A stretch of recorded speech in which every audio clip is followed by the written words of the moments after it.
Welcome back to the Google Ads Lead Gen Show. My name is Michelle Kopp from Level 28 Media. Hey guys, my name is Dean Hua with Sachi Studio. And for today's podcast episode, we are going to be doing a deep dive into the top 10 PPC myths that we typically hear about. Just as experts in this industry for the last 8-10 years, we've come across a lot of different myths, and in this video we want to squash them all. So, Dean, you want to go ahead and get started? Yeah, so I don't know if we're going to be able to squash all of them because there's definitely a lot. I definitely run into some of these with conversations with clients who tend to be more savvy with Google Ads. So I do find myself having conversations about some of these things. But I guess the first myth out there is AI bidding strategies can do all the work. True or false? So I'll give my feedback first and I'll let you come in. Definitely false. It's not a set it and forget it mentality. I know Google Ads has a lot of different smart bidding strategies that relies on its artificial intelligence, such as max conversions target CPA, max clicks, performance max, and so on and so forth. The reality is you still need a human being to help finesse and guide the algorithm in a certain way to help you achieve the optimal cost per acquisition that you're looking for. If you attempt to put all of your trust in these bidding strategies that's run by its AI, I think you'd be sorely disappointed just because the AI is nowhere where it should be right now. So I think in the foreseeable future, you still need a human being to help finesse the AI bidding strategies and kind of move certain levers in order to achieve the optimal growth that you're looking for inside your accounts. Yeah, I fully agree. I think, yeah, in terms of the AI bidding strategies doing all the work, you can't fully rely on it. And then on top of that, you also need to know when you should be using it, because a lot of advertisers will go into this thinking that the first bid strategy that they should be using when they're starting a brand new search campaign is maximize conversions. But if you don't have any conversion data to go off of that's relevant and updated, then you're just going to be set up for failure. So, keep that in mind. So yeah, I fully am aligned with that. Okay. So myth number two, pay-per-click alone is responsible for sales. What do you think? Absolutely not. Okay. I've worked with so many different service providers, and I've talked to many too, like prospects that have reached out to me asking, when is PPC going to be generating me sales? I need to be getting X amount of sales, and PPC is an engine that can help you get sales, but it's not fully responsible for the entire funnel. I think we've talked about this before in previous episodes, but just I think it's very short-sighted to expect PPC to be the only avenue, and not and just and in one way expecting it to just generate the direct sale. It is a joint accountabilities model, meaning that when us as pay-per-click marketers can set things up, generate the pay-per-click lead, on the other end there has to be a really good system, a follow-up system, a CRM, CSR, customer service rep, following up with the leads and nurturing and closing them. How about you? Yeah, so I was kind of wondering where you're going to go with it. Just to piggyback off of what you said, I totally agree. I do think it's a very it sounds cliche, but it's a very holistic process. You do have to take a look at everything. You have to take a look at your lead flow, your pipeline, manage your CRM, and so on and so forth. I do want to say that a lot of times people don't always convert on the initial website visit for any number of reasons. You see this a lot in B2B, but it's also very common in B2C where, especially meaning local businesses, they're interested in seeing what your competitors have to say as well. Or maybe Hmm. they're not even shopping around, but they want to check you out on social media or check out your Google business reviews and see what your customer support looks like. So a lot of times, you're not going to get the conversion on the initial visits. So because of that, it's always difficult to sit there and say that PPC is responsible for all sales coming through Yeah. that channel. Yeah, I read somewhere that it takes at least 8 different touch points for someone to interact with your brand before they actually reach out. So that was just an interesting thing that I wanted to point out as well. But a lot of small business owners, especially the ones that are watching this channel, tend to think that. So I wanted to put an end to that myth in this podcast episode. Fair enough. All right, moving on to the next myth. Max clicks is a great initial bidding strategy for new accounts. So, not necessarily false, but not necessarily true either. I do think there's a lot of agencies out there who rely on max clicks when they have too many accounts to manage, and I totally understand that. But I do want to give some more nuanced, uh, in-depth analysis about the way max clicks works and why you can't apply a blanket strategy with max clicks. So, for example, if you try to apply max clicks to your entire campaign account, what ends up happening is that Google is going to uh, bid or try to generate the most number of clicks for that campaign. But a lot of times, what ends up happening is you may end up spending more than you want for a click as well. I've seen accounts where, generally speaking, if you're doing manual CPC, you could be paying $5 CPC, but the moment you turn on max clicks, it skyrockets to $25 cost per click. Don't ask me why, it just does that. So what I recommend is put in a max clicks with a bid cap of, let's just say, $5. So that way you don't go over that budget and you still get the most number of clicks as you can. Because like I said, Google's algorithm isn't always perfect and it just does really weird things. The second thing is with max clicks, a lot of people don't understand. You may get a lot of clicks, but that doesn't necessarily lead to conversions. So there could be certain clicks that Google is going for, or certain keywords that Google is going for, which will get you a lot of clicks. And these could cost $2 cost per click. And you're thinking, wow, this is great. I'm getting a lot of clicks. But those keywords at $2 CPC may not necessarily generate the sort of conversions as you would get with keywords that may cost $10 CPC, because there's a reason why some of those keywords cost more. So that's something to consider if you're doing max clicks.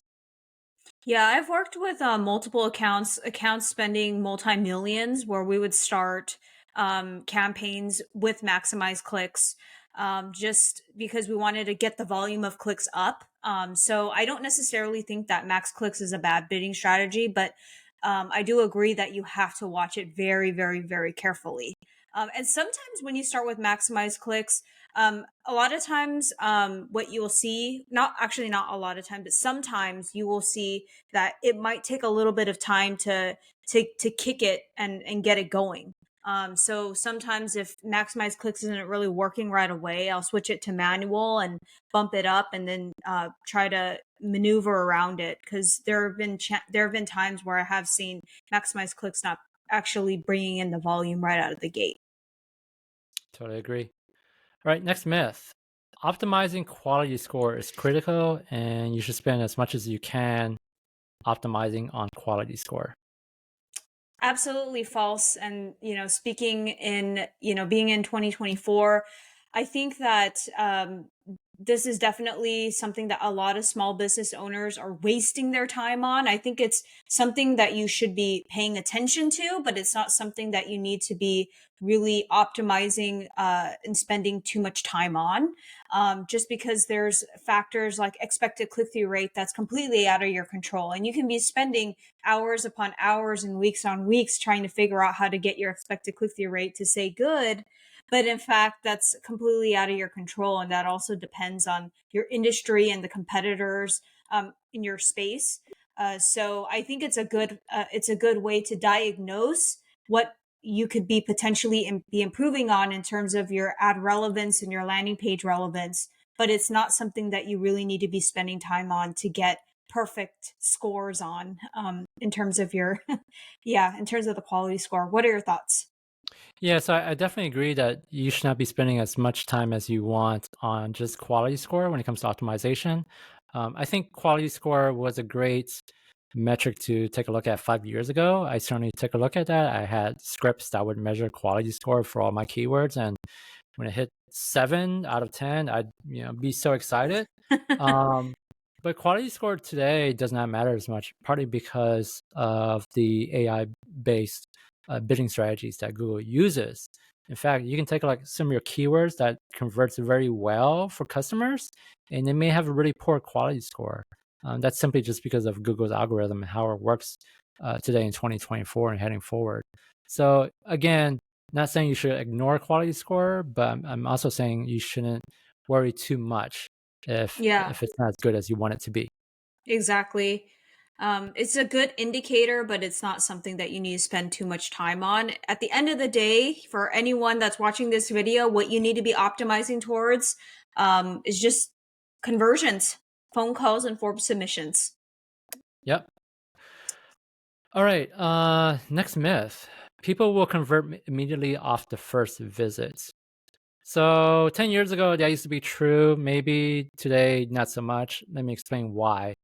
A lot of this has to do with the democratization of the internet.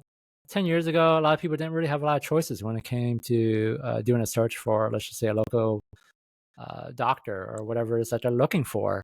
So you'd go to Google, you see the ad, you click on the ad, you call. Didn't really have social media back then. You didn't really have video. You didn't have short form. You didn't have TikTok and so on and so forth. Today, because of the democratization of the internet, people today have more choices than they ever did. And usually people with more choices tend to take longer to make a decision and decide. So a lot of times they may visit your page, they may like what you have to say, but they may not convert until a week later.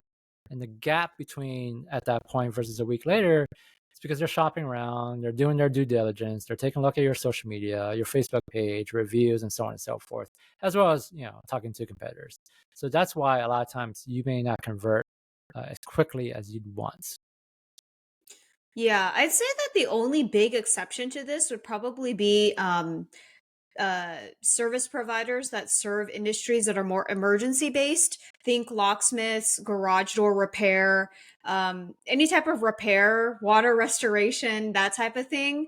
A lot of times, people they're going to go to the first place that the first ad that they see on Google and then make the call. Sometimes I mean still shop around, just depending on the demographic.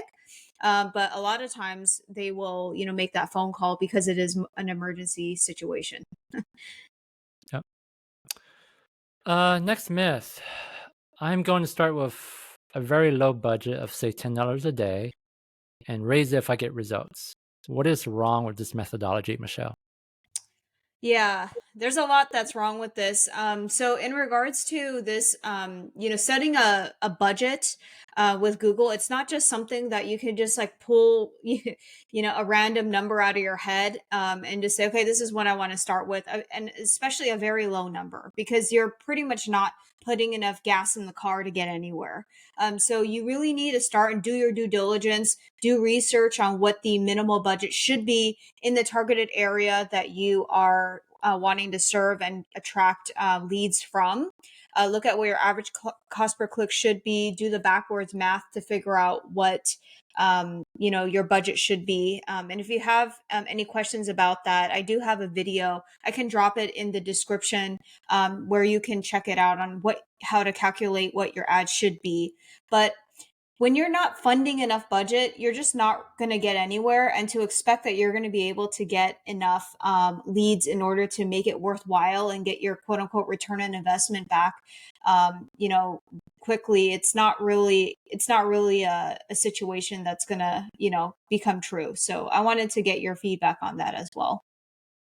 Yeah, so I don't, unless you have an extremely tight budget, and it is what it is, I do not recommend starting with an extremely low budget because before you can even get conversions, you need data. And let's Hmm. just say you're working in a industry where the cost per click is $10. And you start with a daily budget of $10.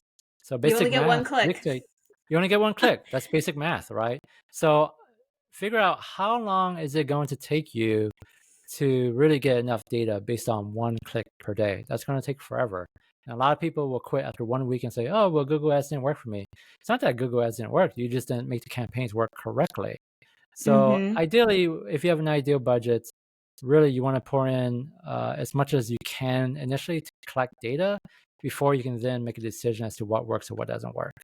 Yeah. In the beginning, you're just buying data. And then based off of what's coming in, then you start making smarter decisions about where to allocate your budget and optimize towards, generating more phone calls and form submissions. Yeah. Right. Next one. Does Performance Max work for lead generation? No, it does not. Let me explain why. Performance Max is great for e-commerce, but lead generation is a completely different monster. When you're trying to generate leads, either you're trying to generate more phone calls or you're trying to generate more form fills. People are trying to fill out a contact form. I haven't really seen Performance Max work very well for phone calls. With respect to form fills, I have seen it work, but there's a big caveat. It Bots. generates a lot of trash leads, specifically bots, and more bots. This really befuddles a lot of agency owners as well as people who are trying to do it themselves. They're asking, well, why am I getting a lot of bot traffic?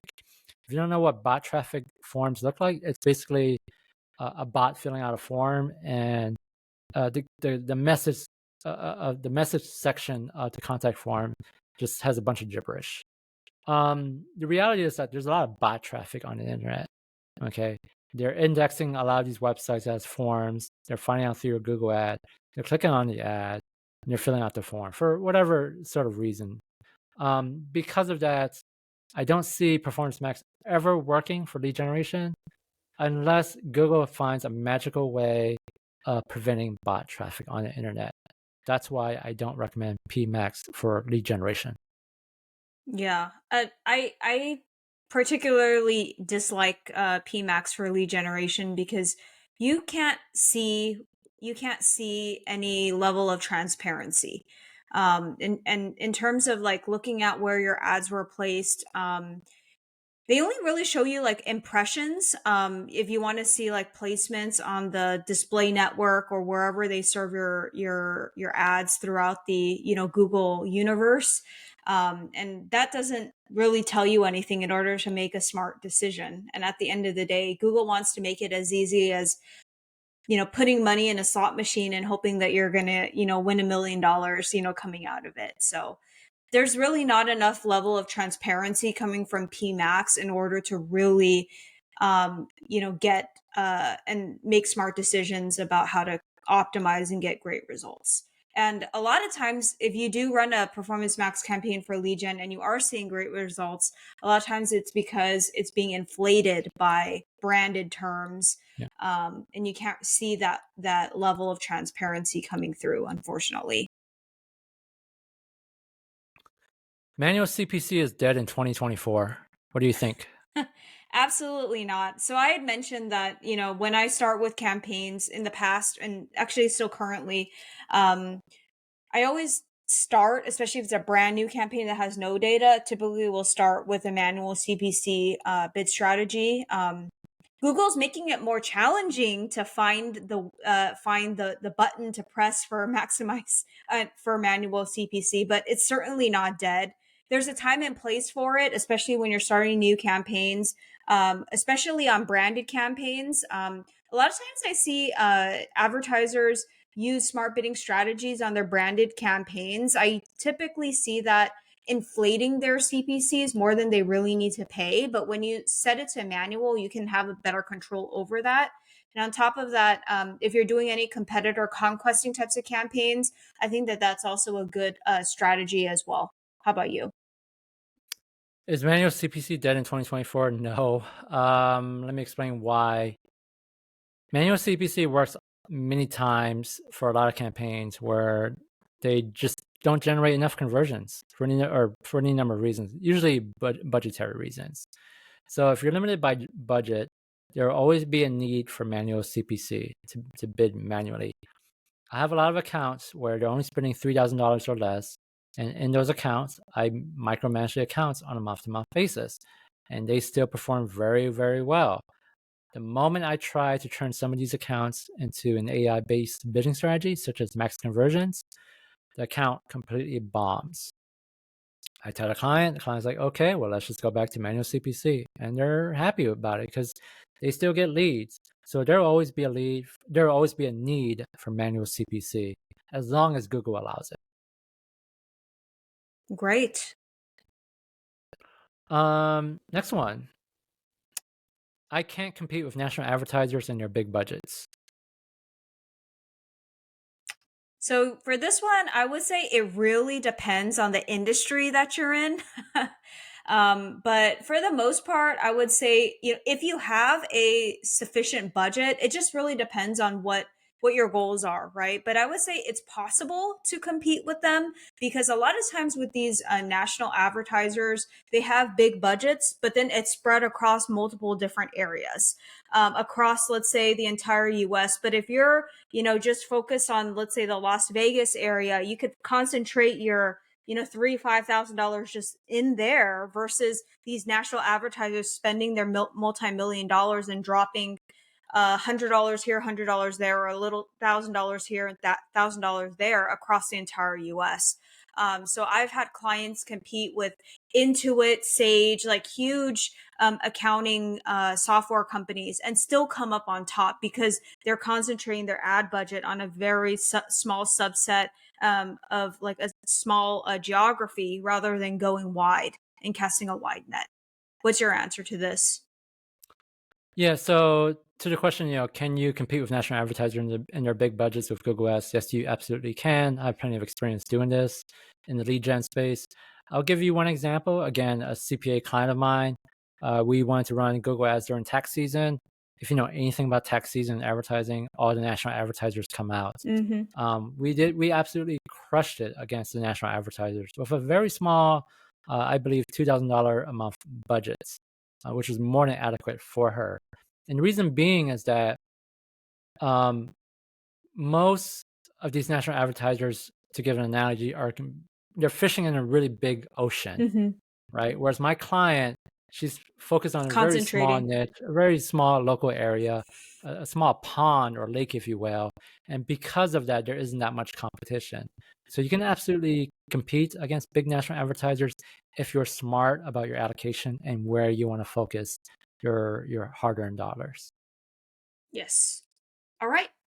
The last myth that we have, or actually we have a bonus one here that's coming up after. So second to last one, I should optimize based off of the Opti score, ad strength score, and whatever the Google reps tell me to do. What are your thoughts, Dean? So definitely a big myth that you should be listening to the OptiScore or the Google Reps or the Ad Strength Score. Let me tell you why. Google's first job is to make money for themselves and their shareholders. You as the advertiser is always second. That may sound really weird, but it's true. That's simply how corporate America works. So Google reps by themselves, they're not really support reps. Everyone thinks they're support reps. They're not. They're sales reps. Their job is predicated and their hard-earned weekly paycheck. It's predicated on them getting you to spend more money. The more money you can spend, the more they make. But just because you spend more does not necessarily mean you make more in terms of generating more leads. Going back to the whole OptiScore thing, again, these are just recommendations based on an AI that, quite frankly, a lot of times is not perfect. You need to exercise some level of judgment and apply critical thinking and really ask yourself, do some of these recommendations really make sense that's being made by Google? If it is, okay, great, try it. But a lot of times it's not. That's something to consider when you're trying to optimize your accounts. Yeah, I would say that a big thing that a lot of advertisers don't realize when it comes to these scores and recommendations that Google Ads and their the actual platforms and the reps give is that they don't understand the context of your business or your industry. So they're just giving a blanket recommendation, probably giving you the same recommendation as the guy next door. So if they don't understand your business and they don't understand the specific nuances, how can you take advice from someone that doesn't even understand the different nuances of your business? They're just giving a blanket recommendation that is designed to get you to spend more so that they have more money in their pocket. And I also wanted to mention too that the user interface has been designed to get advertisers to click on certain buttons so that Google can make more money in the long run. So just as a heads up to anyone that's getting reached out to by a Google rep, or you're seeing these low Opti score or a low ad strength score, don't be too concerned about it. Just of course use your common sense. Reach out to experts like me or Dean, and definitely get a second opinion because you can't fully rely on what is being shown to you within the ad account. Okay. Set it and forget it will be key. Blah, let me reread that. when it comes to Google Ads, set it and forget it will lead to long-term success. What do you think? Absolutely not. I think, in terms of set it and forget it, I think you can set it and forget it, in the short run, as long as, well, here's the thing. You need to set it up right. You need to have, be generating consistent flow of leads. But if you're really strapped on budget and you don't want to have your agency or whoever you have, a PPC manager, continue to run it, and you just kind of want to set it and just let it run, you can do that and it's still going to be able to generate you something. But the minute that something breaks, that's when you're going to be in big trouble. And a lot of these agencies and professionals are not going to, have the time to handle dealing with, trying to fix your little one-off project in order to, get things going again. So can it work? It can work for a small period once you get things going. But, when the minute something breaks, Google's always changing all the time. So the minute something breaks, that's where you're going to be falling flat. What are your thoughts? Yeah, so I do not believe in a set it and forget it strategy when it comes to Google advertising, simply because a lot of things, like you always say, they break. I've had campaigns running smoothly for several months without me doing too much micromanaging. And for any number of reasons, the campaign breaks.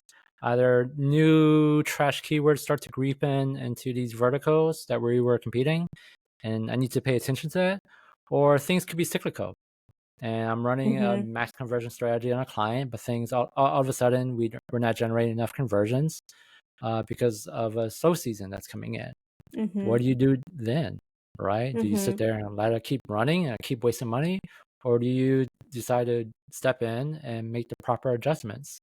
So there's always something new going on when it comes to Google advertising in your accounts. Some of it's coming from Google themselves. Some of it comes from your own industry.